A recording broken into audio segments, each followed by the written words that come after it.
Hello, everyone. Is everyone ready? Ready? Hi, my name is Christy Shane. I'm the Director of Communications at the South Carolina Department of Corrections. That's CHRYSTISHAIN.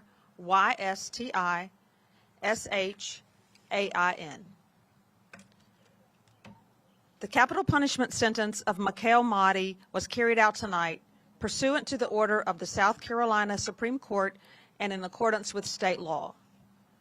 The execution was performed at 6:01 p.m. by a three-person firing squad. He was pronounced dead by a physician at 6:05 p.m. Mahdi, 41, was sentenced to death in 2006 for murder, burglary, and grand larceny in the July 17, 2004 death of Orangeburg Police Captain James Myers.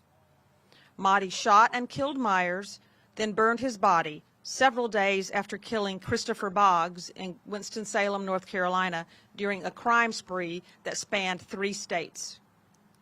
Mahdi also was serving a life sentence in North Carolina for Boggs' death. Mahdi did not make a final statement.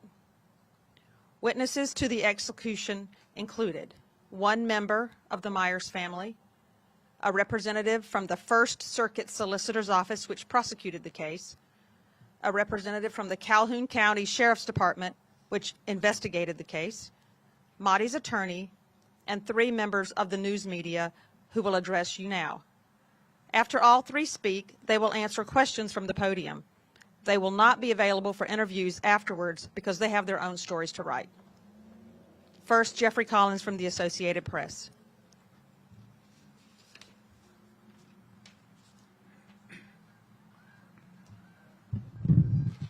Good evening. My name is Jeffrey Collins. I'm a reporter with the Associated Press. That's JEFFREYCOLLINS. And I'm just going to kind of walk through how things happened from the beginning to the end. Curtain opened up a little after 5:59. When it opened up, Mikal Mahdi was sitting in the firing squad chair. He was strapped in, ankles were strapped, waist was strapped, his arms were strapped, and they're like at an angle that's just a little bit behind him. And at that point, there's a strap now, and I figured this out after the last one. There's a strap that's around his head that's keeping it from about his chin, that's keeping his head from moving. And he had no final statement, so there was no lawyer to read the final statement. They came out, and right at 6:01, they put the hood over his head. The prison employee then walked across to open up that black shade. It's like a pull shade where the shooters are. That was at about 6:01 and 16 seconds. The shots were fired much more quickly this time. Shots were fired about 30 seconds after that pull shade was lifted. Mahdi had a groan. I wouldn't call it a scream, but it was like a groan or some indication of pain immediately after he was shot. You could see a number of shallow breaths that happened after that. The target, which is a white target with a red bullseye that's over his heart, this time you could see it was pushed into the wound somewhat, but it was still there. The last time it appeared to disappear. About 45 seconds after the shots, there was another kind of set of groans from him, and then very short time later, there was one final, almost like a low moan that came out of him. This is maybe about, I'd say, maybe a minute and 15 seconds after the shots. I'm going to double check real quick. Yeah, about a minute 15, minute 20 after the shots. And then there was also one final gasp or one kind of final deep breath. Not long after that happened, I would say maybe 30 seconds, the physician came in the room with their stethoscope and did an examination. The examination took about a minute and 30 seconds, maybe just a tad bit less. He walked away, and they declared him dead at about 6:05. There were, as Christy said, the witnesses in the room. There was no, again, I think everybody in the room flinches when the shot's fired. There's, again, no audible warning of it, so there's no way of knowing it's coming, exactly when it's coming. But I didn't hear any other reactions outside of that room other than people flinching, and the family member of the victim occasionally had a tissue and was occasionally rubbing her eyes and things like that. So I'm going to turn it over to Brian McConkey, and if you want to add anything. Yes, thank you, Jeffrey. Brian McConkey. I'm from WACH Fox 57, BRIAN, and last name is spelled McConchie. Jeffrey just did a wonderful job of describing how this process played out. 9 of us in the room, right down to the second. He described how this process was handed down by the state. One note, I guess, on that last breath, Jeffrey, that we heard, it was very much like a deep heave. The chest expanded outwardly by quite a bit, and then it was like a collapse.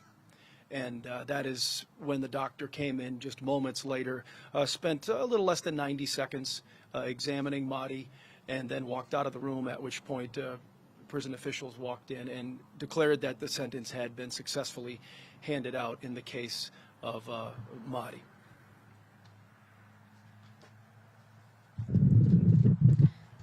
Hi, I am Martha Rose Brown. That's 3 separate words. MarthaRoseBrown, no hyphens. I am a reporter with the Orangeburg Times and Democrat newspaper. These 2 colleagues did a great job describing what we all witnessed just a moment ago.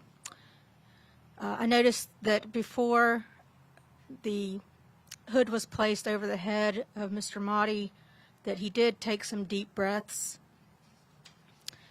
And then, like Jeffrey and my colleagues said here, that at 6:01 and 46 seconds, the shots were fired, and it was just like one single loud shot as the 3 shots were fired at the same time. Immediately, when that shot hit Mr. Mahdi, he let out it was almost like a yell, just a holler, and he breathed a couple of deep breaths. His chest rose and fell. Then the second set of moans that were a little quieter, maybe took about 2 seconds. And then he let out a last deep guttural type of moan. It was very low, and that was followed immediately by what appeared to be his final breath. The doctor came in, as they said, at 6 o'clock and 3 minutes after 6, and used a stethoscope to apparently listen to the lungs and heart of Mr. Mahdi. By 6:05, the doctor was seen taking the stethoscope from Mr. Mahdi's body and placing it around his own neck and walking out of the chamber. That's what I witnessed today. Thank you. I'll take some questions, but I just thought of a couple of things that I forgot to mention because y'all are going to ask me about who was there as the witnesses. The lawyer for Mahdi was there. A person from the solicitor's office was there. The sheriff of Calhoun County, Thomas Summers, was there. No, that because he had a shirt with the sheriff on it and everything. And there was a member of the family. And the other thing I was going to mention that I did not mention originally is when the curtain opened, from my vantage point, it did not look like Mikal Mahdi looked at us at all. He looked straight ahead. If he looked at us, it was just out of the corner of his eye. He never turned, never made any motions, like he was making any kind of communications with anybody on the other side of the glass. So, anybody has any questions? So it sounded like there was a substantial amount of pain that Mahdi felt. Would you say that this was pretty painful for a number of minutes? It's the cries certainly they weren't. The cries certainly weren't. I mean, there was certainly some agony in the cries. There was not. It wasn't like it wasn't. It was obviously there was some sort of thing. I can't tell you how much pain he felt. It's impossible to say. But yeah, I would say there it was not a it wasn't like there was agony in it certainly. For about how long? They didn't last very long. I mean, each cry out was maybe 3 or 4 seconds, and like I said, there was like a 45-second pause, and then there was that second and that last kind of low groan.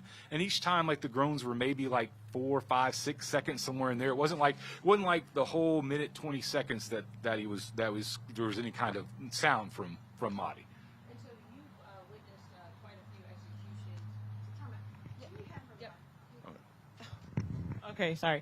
So you've witnessed quite a few executions. Would you say that this method is more efficient or? The biggest difference, I mean, obviously, time of death was 6:05. The lethal injections I've covered 6:20. So obviously it takes a much shorter amount of time for the inmate to be declared dead.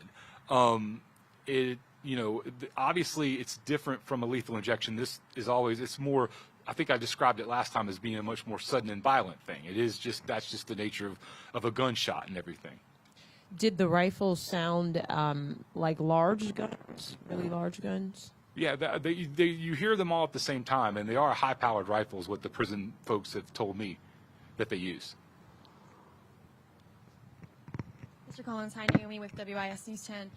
And described in the previous execution with Brad Sigmund, there appeared to be, from visual, some blood that was found on his chest there. Did you witness any of that? I believe also one of the witnesses said that there appeared to be a little bit of blood also on the floor after that execution. Did it seem that was the case here? I didn't see it, but I remind people with these, because the inmate sits off to our left, so we're at an angle like that. So everybody has a different viewpoint. I didn't see that from my viewpoint today. I did see that the target got pushed in, like the target disappeared for Brad Sigmund.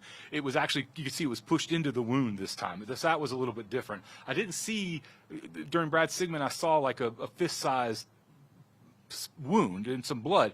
Didn't see that this time, but that may be in nature of my angle as opposed to whether or not it was actually there.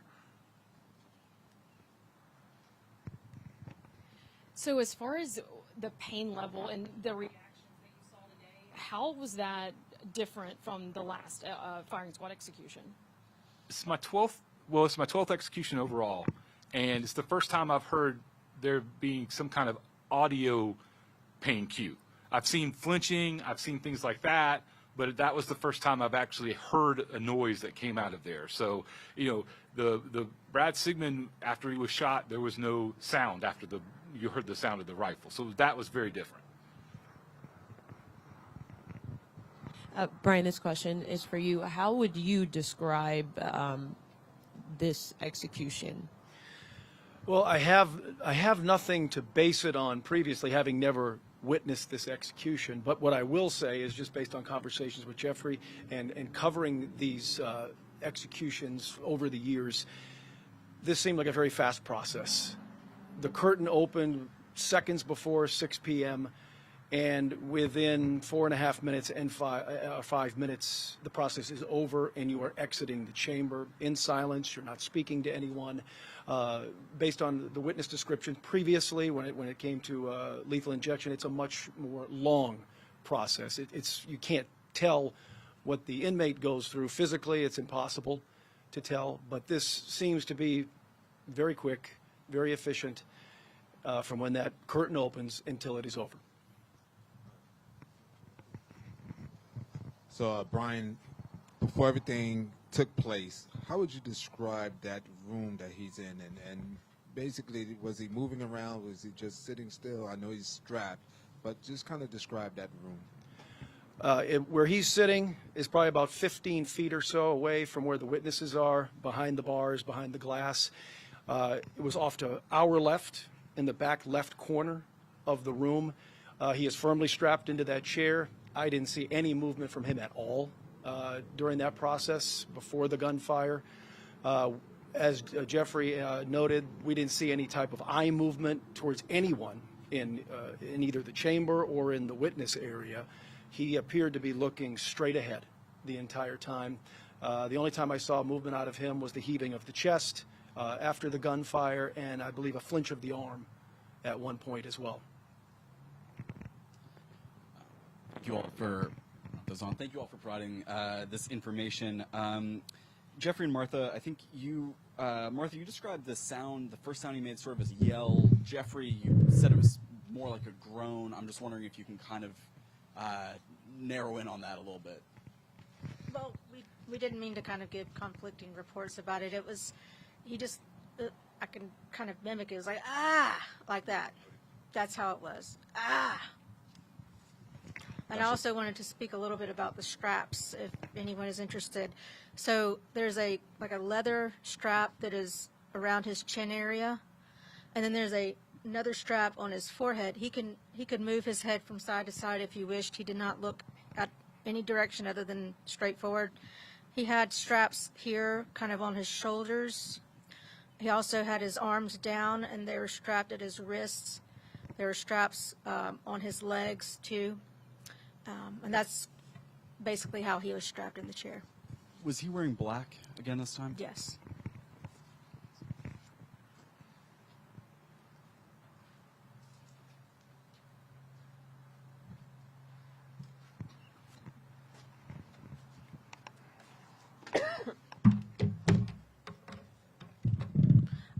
Several of you have asked about Mahdi's last meal. It was a ribeye steak cooked medium, mushroom risotto, broccoli, collard greens, cheesecake, and sweet tea. Excuse me. It was served Wednesday evening. The press area and building will be open for another hour. So 7:45, we're going to close the building. After that, we'll ask you to leave. And if you have any other questions, see me. These folks have to write their stories. Thank you.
Alexis, can you hear me?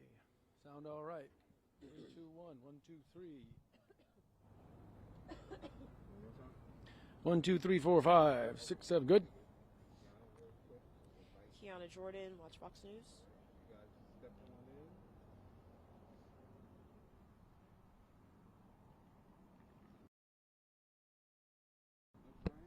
All right. You need a white? Well, I got a white shirt, so that'll work.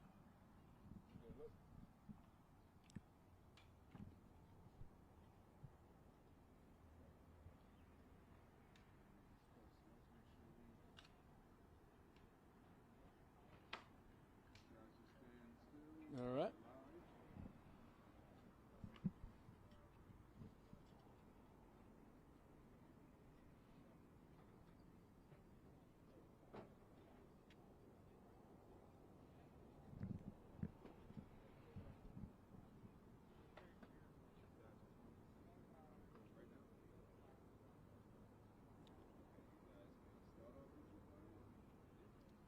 Okay.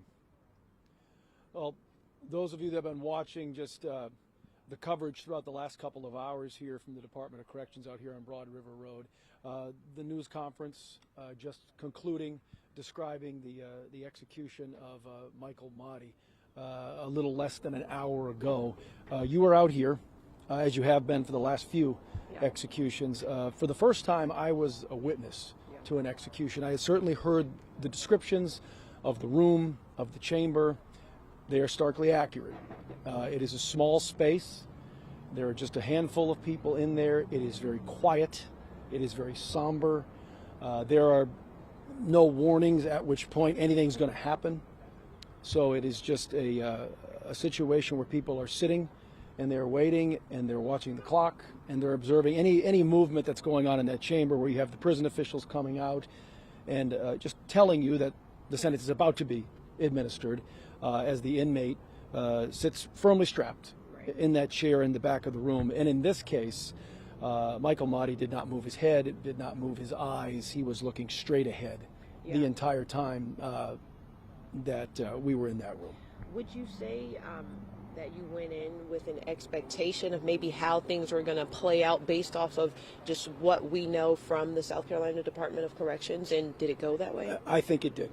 I think it played out as exactly as the procedures have been described to us before I ever stepped into that room. Also, based on the previous firing squad execution of Brad Sigmund a little more than a month ago, it seemed like everything played out exactly as it was said a month ago. The only differences that our colleague Jeffrey Collins from the Associated Press noted was I guess the groans of the inmate.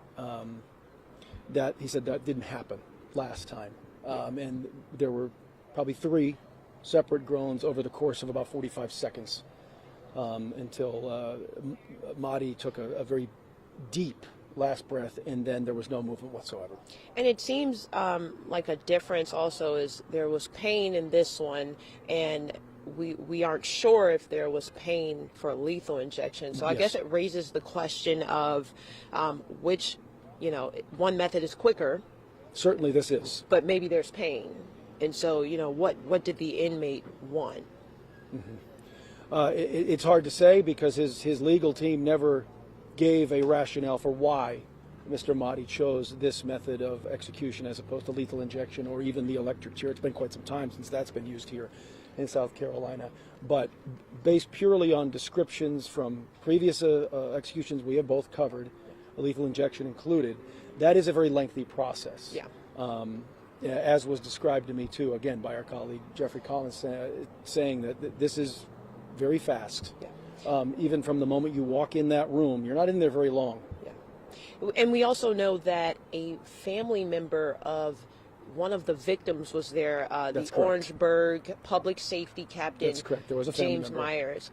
And so, do you know which family member that was? We were only told it was a family member. And so, with that being said, I know we don't know who the family member was, but I will say on social media, on one of Myers' his daughter's page, she was posting really just yesterday and even days ago saying, this day was finally coming, and it whoever was there to witness this, seemed to be brought to some emotion in there based off of one of the testimony. What we did notice on the way out, the family member who was in attendance did not exit with the rest of us. Yeah. They sat in silence by themselves for a longer period of time than the rest of us. We were all told we could exit. We did so. They stayed behind, presumably processing what they had just witnessed. That's awesome. I mean, and we get here today by something that happened in 2004. Mikal Mahdi, goes on a crime spree. Starts in Virginia, South Carolina. And now we're here, and there are two families, still struggling and hoping to pick up the pieces to this.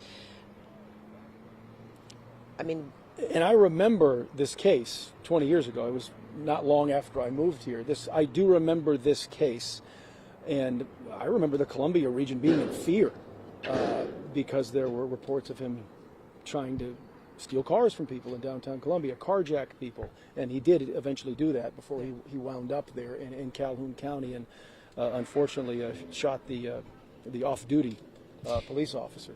And his defense team says that there was a reason for that. They say that his traumatic child, and that was what they were arguing, not that he was innocent, but that he had a traumatic childhood. He was diagnosed with PTSD.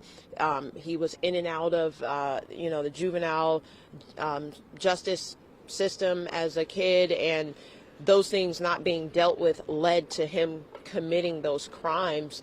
However, Governor Henry McMaster still deciding to decline clemency today. So, and since the mid '70s, when capital punishment was restarted in the entire country, there's not been a governor in this state that has stopped an execution. And so again, it could be quite some time before we see another execution here in South Carolina. The next inmate who would have been in line, his case is being reviewed right now. In terms of mental competency, and it's very possible that execution in his case may not ever be carried out. There is a possibility that we could see one more execution by the end of the year, but there is nothing at all that is written in stone. So if we think back to September, first time since in 13 years that South Carolina had carried out an execution, couldn't do so because they couldn't get access to the lethal injection drugs. They had to pass a law, a shield law to protect the companies that sell them that drug.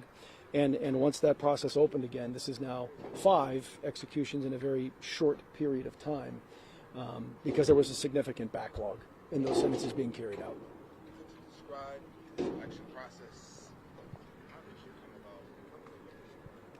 come about? The Department of Corrections puts out, that there is an execution coming.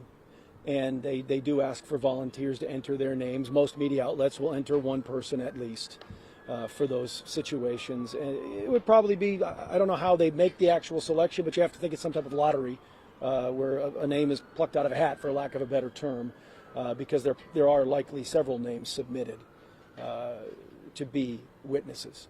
Is this something you would do again? It is a pretty important duty. Because what we saw today is a government-sanctioned killing. It's a rare occurrence in this country, and we do need to be the eyes and the ears of the public in this case to make sure, as Kiana, first question to me was, did everything play out step by step as described to us by the Department of Corrections? And I can say, yes, it did, which means whether you agree with what happened or not, the procedures were carried out as they were supposed to be, and that's our job as journalists to be the ones to tell that story, to hold someone accountable if something were to go maybe off the path of the way it was supposed to. And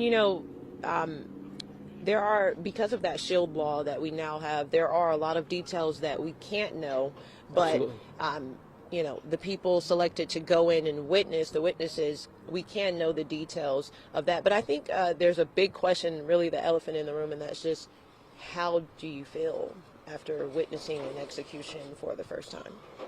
I didn't really have any expectation of what this was going to be like going in, having covered this so many times. It is stark reality playing out there right in front of you. At this point, I don't even know if you can point to an emotion that you're feeling other than the fact that you saw something that was very real happen feet in front of you in a very small enclosed space. Certainly no one seemed happy having to do this. It was part of the sentence that was carried, that was handed down by a court. Right.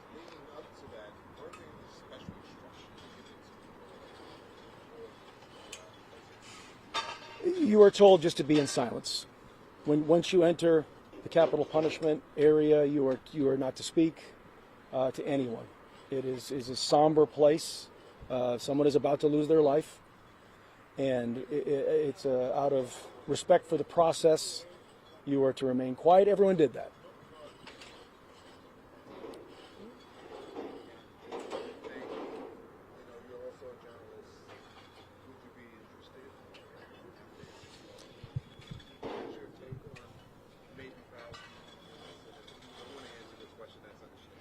No, that's okay. I would not witness it, not at this point in my life.